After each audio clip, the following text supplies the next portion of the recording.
I also think landscape painting is pretty rare in the modern era, but it still looks modern. It looks contemporary. It doesn't look like he's from the 19th century. We were walking on Madison Avenue, and there was a gallery, and I looked in the window, and I fell in love with this painting. And Craig looked at me and said, you know, I think I went to school with that guy. I knew him as a goalie for the hockey team, and he was, I think, in a band. I couldn't make the connection between the hockey player, drummer, and this amazing artist. And here you have a hockey player who goes on to an all-girls school, who goes on to be an artist. This man is his own guy.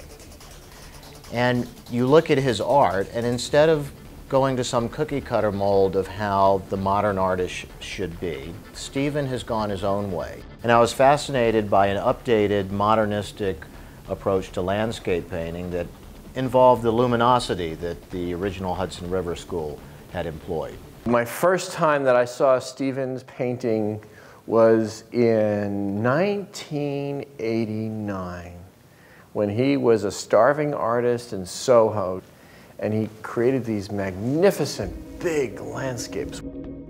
Well, the Met owns two paintings by Stephen. Stephen uses landscapes that were also captivated former landscape painters.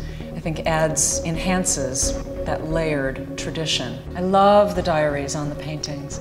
The diaries on the paintings are what allows me to see the past. The text goes down spontaneously, much the way brushstrokes go down. So I don't, often I don't remember what I've said. You know, Stephen's a little absent-minded sometimes. And I think he just writes on, so put my number on E. Well, Nude, no. but for some reason or other, the moods that I want to express are best achieved with these thin veils of paint. I wish I could do larger or more abstract events or constructions of some sort, but it always goes toward these images that have a horizon somewhere. Well, he's the most engaging person you can possibly imagine. I mean, he could be selling life insurance, and you would still find him kind of irresistible as a personality. A lot of enthusiasm for what he's doing. Kinetic energy. He just lands with his mind and his heart open in your life. One of the fun things about being his friend is when he calls you up and says, hey, I have this idea. And you know, just get to hear the beginning of it percolating. Stephen really became kind of the artist in residence at our ranch in Montana. We have at the ranch a small herd of horses.